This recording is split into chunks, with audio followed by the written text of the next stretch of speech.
বন্ধুরা, আজকে আপনাদের আবার চলে এসেছি একটা ভিডিও নিয়ে। সেটা হচ্ছে শুকনো মাছ দিয়ে আমরা সার তৈরি করব। কিভাবে করা যায়, এতে কিন্তু প্রচুর গুণ আছে। বাজার থেকে যেসব দেখবেন যে একটু বেলা করে বাজারে গেলে দেখবেন অনেক সময় পচা মাছ কি নানা ধরনের অনেক পুরানো ইসে থাকে, মানে হালকা গলে গেছে এই ধরনের মাছ পাওয়া যায় অনেক কম দামে। সে মাছগুলোকে নিয়ে চলে আসেন, একটু বেলা করে বাজারে গেলেই পাওয়া যায়। ছোট মাছ হোক, যে কোনো ধরনের মাছ হোক, ওই মাছগুলোকে নিয়ে আসেন। নিয়ে এসে ওটা দিয়ে কিন্তু বাড়িতে সুন্দর সার তৈরি করা যায়।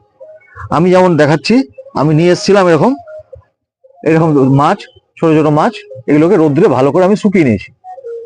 একটা ভিজিয়েও আপনি পাতলা তরল সার হিসাবেও করতে পারেন, আবার শুকিয়েও এটাকে গুঁড়া করেও করা যায়। আমি ওটাই দেখিয়ে দিচ্ছি। শুকিয়ে মাছগুলোকে ভালো করে শুকিয়ে নিয়েছিলাম। শুকিয়ে নিয়ে এই যে এইভাবে ছোট ছোট করে কেটে নিয়েছি, একদম টুকরা করে নিয়েছি ছোট ছোট করে। যদি গুঁড়া করে নিতে পারেন তাহলে আরো ভালো হয়। আমি এরকম ছোট ছোট টুকরা করে নিয়েছি। কিছুতে যে কোনো কিছুতে কেটে নেবেন, কেচি টেচি দিয়ে এইভাবে যদি ছোট ছোট করে কেটে নেন তাহলেই হয়ে যাবে। এই মাছগুলোকে এইভাবে, শুকনা মাছ একদম শুকানো আছে রোদ্রে, এইভাবে শুধু কেচি দিয়ে কেটে দিতে হবে। এইভাবে ছোট ছোট করে কেটে এটাকে আমাকে সারে যত ছোট করে দিব তত তাড়াতাড়ি মিশবে মাটির সঙ্গে এবং সারটা ভালো হবে। এইভাবে কেটে কেটে ছোট ছোট করে দেবো, যত ছোট করতে পারবেন তত ভালো। এইভাবে মাছ নিতে হবে। আর কি লাগবে, আমার কিছু লাগবে এর মধ্যে শুকনো পাতা কিছু নিতে হবে, আর একটু গোবর সার, অল্প গোবর সার, 1-2 ফুট গোবর সার লাগবে।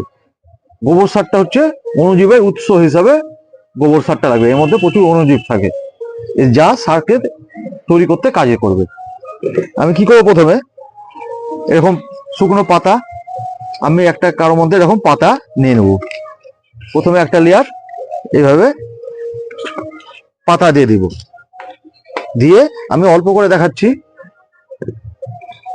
এই যে এরকম মাছ, আমি এর মধ্যে উপরে একটা মাছের এরকম করে লেয়ার দিয়ে দিব।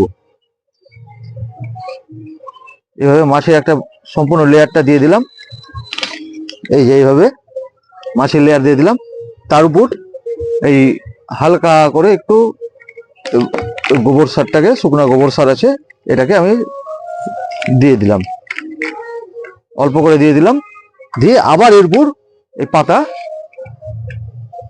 শুকনো পাতা আমি দিয়ে দিব। আরো যদি মাছ থাকে এরপর কি করবেন, আবার একটা লেয়ার মাছের দিবেন, তারপরে আবার একটা লেয়ার এইভাবে পাতার দিবেন। এইভাবে কিন্তু এটা চলতে থাকবে। দিয়ে এটাকে কি করবেন, হালকা করে জল দিয়ে, অল্প জল, বেশি দিতে হবে না, অল্প জল দিয়ে আমি এটাকে ভিজিয়ে দেব। এটাকে ভিজিয়ে দিয়ে কিছু দিয়ে একটা মুখ বন্ধ করে দিতে হবে। এইভাবে কোনো ক্যারি ব্যাগ দিয়ে হোক, ঢাকনা দিয়ে হোক, এইভাবে কিন্তু এটাকে ভালো করে মুখটা বন্ধ করে দিতে হবে। এটাকে বেঁধে দিবেন ভালো করে, এইভাবে বেঁধে দিয়ে আমাকে রেখে দিতে হবে। 10 থেকে 15 দিন পর পর এই মুখটা খুলে একটু মাঝে মাঝে শুধু নেড়ে দিতে হবে, ভিতরের জন্য অক্সিজেনটা ঢুকে। হাওয়া বাতাস ঢুকলে জিনিসটা তাড়াতাড়ি পচবে। এইভাবে 10-15 দিন পর পর করে একটু করে নেড়ে দিবেন। যদি বেশি শুকিয়ে যায় তাহলে কি করবেন, হালকা করে জলের ছিটা দিয়ে দিবেন, দিয়ে আবার নেড়ে আবার ঢেকে রেখে দিবেন। এইভাবে যদি 1.5-2 মাস রেখে দিতে পারেন, এটা কিন্তু সুন্দর একটা সারে তৈরি হয়ে যাবে। বাড়িতে তৈরি একটা জৈব সার, এর প্রচুর গুণ আছে। এর ভিতর আমরা কি পাবো, এর ভিতর পাবো নাইট্রোজেন, ফসফরাস, প্রচুর পরিমাণে নাইট্রোজেন ফসফরাস পাওয়া যায়। কি হয়, যা গাছের পাতাকে সবুজ রাখতে সাহায্য করে এবং ফুল ফল ধরতে যেমন সাহায্য করবে, এবং নতুন শিকড় গজাতে কিন্তু খুব সাহায্য করে।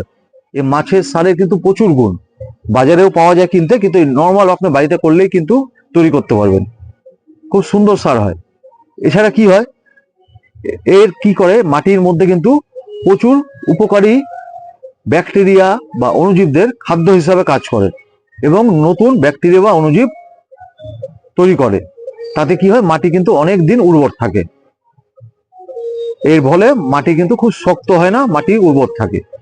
আর কি হয়, এটা যেহেতু ধীরে ধীরে পচে, এই জন্য বহুদিন ধরে কিন্তু এ গাছের পুষ্টি যোগায়। এটা ভিতরে আপনি পচিয়ে দিচ্ছেন এবং কিন্তু ও মাটির সঙ্গেও খুব ধীরে ধীরে আস্তে আস্তে পচবে। এই জন্য কি হয়, দীর্ঘদিন ধরে কিন্তু গাছের পুষ্টি যোগাতে থাকবে। কি থাকে এর মধ্যে, আর থাকে এর মধ্যে প্রচুর ক্যালসিয়াম ও খনিজ, যা গাছের কোষ গঠনে কিন্তু খুব সাহায্য করে। ফলে গাছ কিন্তু দুর্বল হয় না, গাছ শক্তিশালী থাকে এবং খুব ভালো ফুল ও ফল দেয়।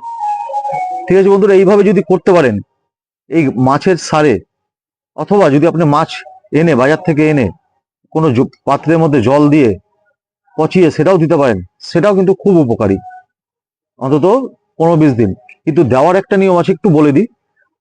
এটা কিন্তু 1 নম্বর হচ্ছে বেশি পরিমাণে দিবেন না। একটা 10 ইঞ্চি টবে 1 থেকে 2 মুঠ দিবেন, এবং টবের সাইড দিয়ে দিবেন, গাছের গোড়ায় দিবেন না। এটা বেশি পরিমাণ হতে গেলে কিন্তু গাছ পড়ে যেতে পারে। এই জন্য মাটিকে উপর থেকে হালকা খুঁড়ে নিয়ে টবের সাইড দিয়ে, মানে গোড়া থেকে একটু দূরে টবের সাইড দিয়ে দিয়ে দিবেন। দিতে গেলে দিয়ে একটু জল দিয়ে দিবেন, তাহলেই হয়ে যাবে।